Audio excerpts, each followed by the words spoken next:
بسم الله الرحمن الرحيم. السلام عليكم ورحمة الله وبركاته. How are you, my students? I hope that you're happy and healthy and ready for today's lesson, which is the final lesson in this unit and this curriculum, Unit 4, self-reflection. From the name itself, if you remember, when we took it in Unit 3 and 2 and 1, self-reflection, to evaluate yourself. In this unit, of course, to self-reflect upon yourself, to give yourself feedback about this unit, which is really important to know about your weaknesses, your points of weaknesses, and your strengths in this unit. But before you do that, open your workbook, page 119, exercise L. Complete the online blog about ethics and technology. Use the verb in the parenthesis and future progressive or future perfect tense. So let's read it quickly now. The technology is ready now, but are we ready for it? Technology has completely changed. Just to make you read with me, technology has completely changed the way we live and work, and it will continue to do so in the future. According to a market forecast, 5 years from now, e-learning will have reached. This is future perfect, of course, because here it says 5 years from now, e-learning will have reached a volume of nearly $6 billion in the highest buying markets. This amount will be spent on packaged content, development services, learning platforms, tool hosting services, authoring software, and platform installation.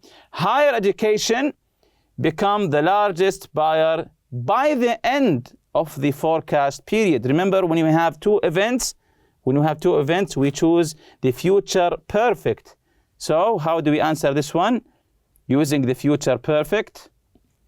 Yes, will have become, will have, and the perfect form of the verb become the largest buyer by the end. This is the second event here, by the end of the forecast period. More than 3 million students in the US attend virtual schools. So do we have two events, or we're talking about an action that will be in progress, continuous in the future? Yes, so we use the, of course, future progressive. Will be attending virtual schools, and more corporations use e-learning platforms for meetings and training sessions. So, and more corporations, it's the same thing. We're talking about the future. Will be using e-learning platforms for meetings and training sessions. Moreover, rapid developments in robotics and AI, artificial intelligence, will mean that soon we will all be able to study or work remotely from the comforts of our home. We will send our robot to school or to the office instead. By 2025, it's quite possible that some households will own a robot to carry out porter-style tasks, such as delivering and carrying packages. By 2030, experts believe that robotics and the verb develop. And remember, here we have by 2030, so we have two events. Yes, very good. So now we choose the future perfect. Will have developed so significantly that smart robots will be capable of performing autonomously and make common sense decisions. By 2050, some scientists believe that smart robots, and the verb is reach. So it's the same as this one. So, yes, will have reached. It's the same thing, future perfect. Will have reached such a high level of intelligence that they will be able to provide emotional care and companionship to the elderly and sick. So the robots will develop emotions. So is this good or bad? It's according to your own view of this matter. Exercise M, page 119. Answer the questions about the text. So about the text that we just have answered. What will have happened by the year 2025? If you go back to the text, what will have happened by the year 2025. So this is future perfect in the question form. What will have happened by 2025? Go back to the text. Read it carefully again. So let's check the answer now. What will have happened by 2025? And also the second question, would you buy a smart robot? Why or why not? So of course this is according to your own opinion. So going back to question 1, what will have happened by 2025? So by 2025, it's quite possible that some households will own a robot to carry out porter-style tasks, such as delivering and carrying packages.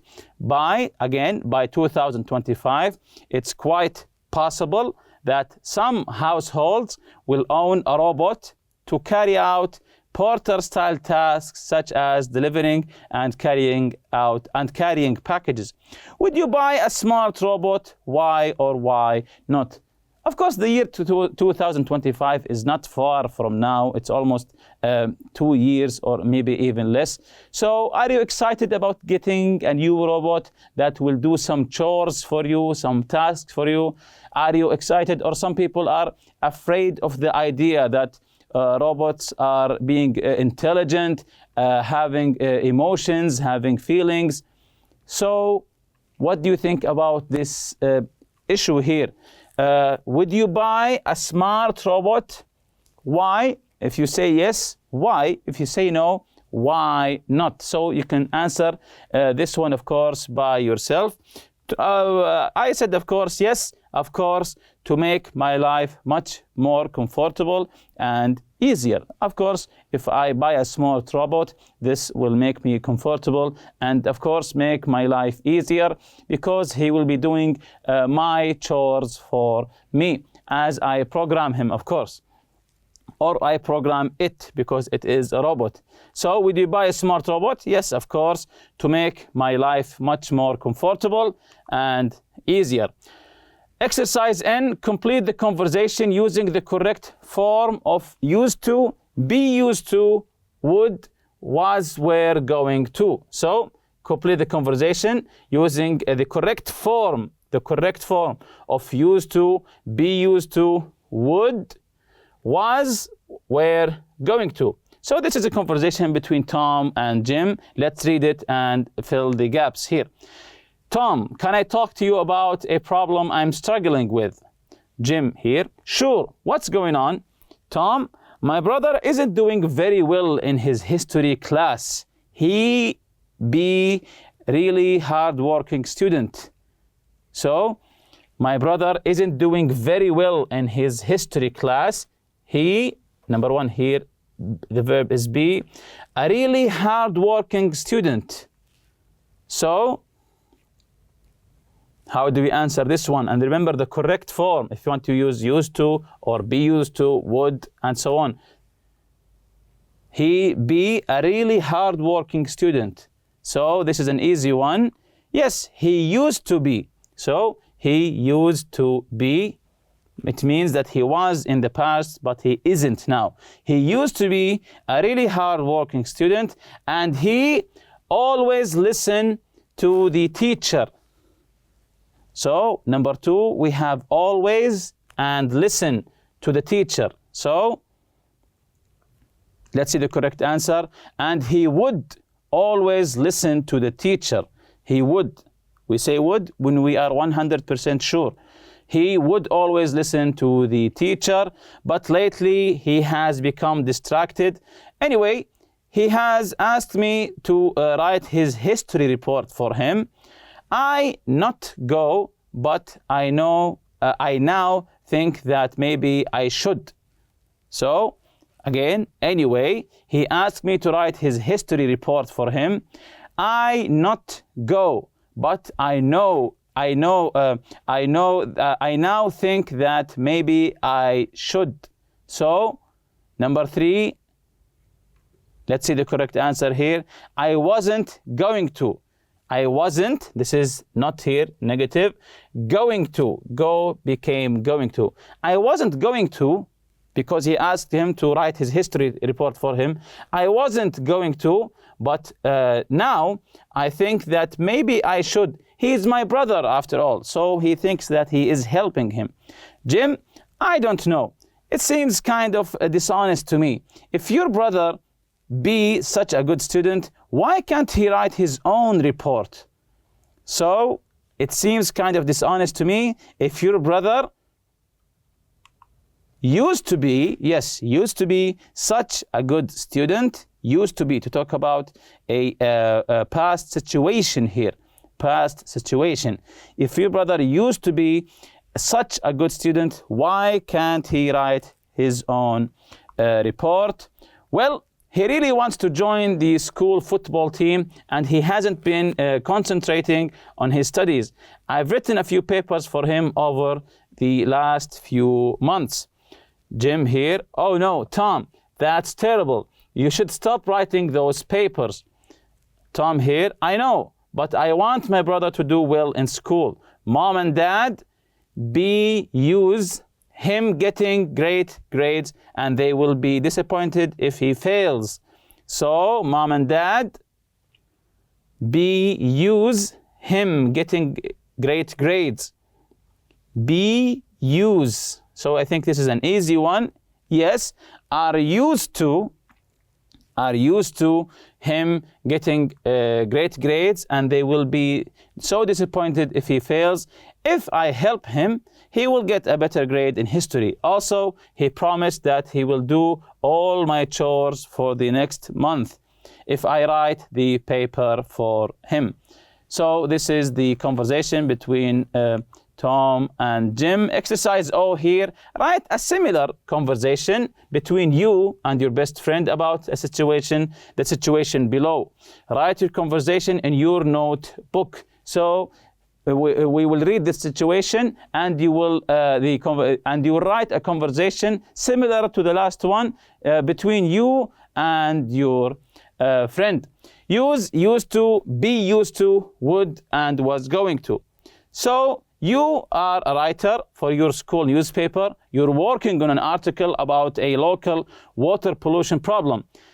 You think that the pollution is from a factory that dumps chemicals into the river, but you aren't 100% sure. The pollution might not come from this factory. Some people are organizing a protest march in front of the factory. They want you to support them and to write a story about how bad the situation is. What will you do? Will you go with them? But you're not 100% sure. So in this situation, read it carefully. Try to have a conversation with your friend. Of course, use what we have learned. Used to, be used to, would and was going to. And if you remember the project that we took previously, gather information about new groundbreaking methods of treatment and procedures used in Saudi Arabia. Then I asked you to make notes here about the groundbreaking procedure, target condition, the patients, the description, the origin of the treatment, the equipment used, and so on. So jumping to today's lesson, write your feedback and self-reflection, to write your feedback and self-reflection. Things that I liked about Unit 4. What did you like about Unit 4? Maybe some lessons, maybe the theme. What would you do if you were in someone else's shoes? Hypothetical. Of course, this question is hypothetical. So, what did you like about Unit 4? Things that I didn't like very much. Things that you didn't like very much about this unit. Things that I found easy in Unit 4. Maybe some of the vocabulary, maybe the conversation or the listening part about the rescuers in the mountain, and so on. Things that I found difficult in Unit 4. This is a really important one. What was difficult for you in Unit 4? What was difficult? So you write them here, and then you ask your teacher or your colleagues to help you and maybe revisit these lessons and try to understand them well, so they won't be difficult once you try to answer questions about them in the exam. Here's a checklist for Unit 4. If you remember, I can do this very well. I can do this quite well. I need to study and practice more. Talk about ethics and morals and moral dilemmas. To talk about ethics and morals, if you remember, a dilemma is a situation which is a difficult choice that has to be made between two or more alternatives, especially ones that are equally undesirable. And the word moral and ethical are related to ideas of right and wrong behavior. Actions that are good or right called moral or ethical. Bad actions might be called immoral or unethical. And also giving opinions. If you remember from the conversation, how to give your opinion. These sentences or these phrases will help you. In my opinion, I feel or I believe, as far as I'm concerned, the way I see it, it seems to me that I would think or say that. Present hypothetical conditionals versus past hypothetical conditionals. If you remember this lesson from the grammar, the present hypothetical conditionals talk about imaginary situation. The simple past tense is used in the if clause. Would, could, or might is used in the result clause. So we have two clauses, the if clause here and the result clause. The if clause, we used the past tense.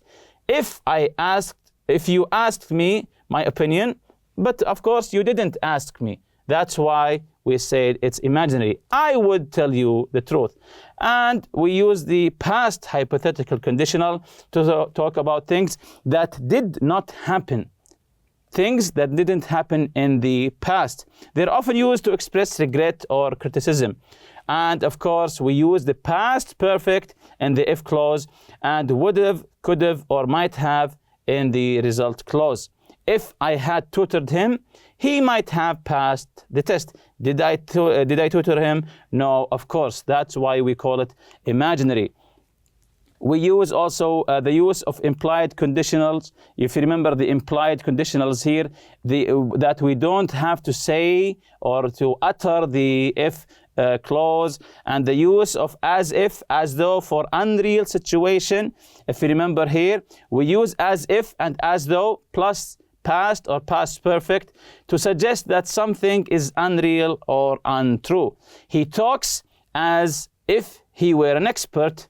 Is he an expert? No, but he talks like it. He talks as if he were an expert. And we also use the future progressive and future perfect. If you remember from the form, meaning, and function, the future progressive, this is the form, will, be, and present participle, of course with ing, to talk about continuous actions in the future, actions in progress in the future. And the future perfect, that we have two events. A future perfect is used to express idea that an action will be completed before another action or another event in the future, or before another specific time in the future also. So, and the form here is will have plus the past participle. By this time tomorrow, we will have had a medical test result back. Also use the time expressions of the future. If you remember the time expressions, a week from today, by the year 2025, by the time, and so on. Also use used to versus be used to. Used to talk about a past habit that doesn't happen now. Used to plus the base form. For example, you say, I used to bite my nails, to talk about a past habit or a past situation. I used to be rich, and so on. And be used to, if you remember, be used to plus the gerund is used to talk about something that is becoming familiar in the present. Was, were, and going to, if you remember this lesson, the talk about the future in the past. Was, were, going to, then the base form. I was going to help him. I'm talking about a future plan that I made in the past, but of course didn't happen. I was going to help him, I was going to pay, and so on. Then write your 5 favorite new words from Unit 4. And if you're still not sure about something in Unit 4, read through the unit again, listen to the audio material, study the grammar and functions in the unit again, and remember always to ask your teacher for help. And with that, we reach the end of this lesson and this unit. See you in the next lesson, inshallah. سبحانك اللهم وبحمدك. أشهد أن لا إله إلا أنت أستغفرك وأتوب إليك. السلام عليكم.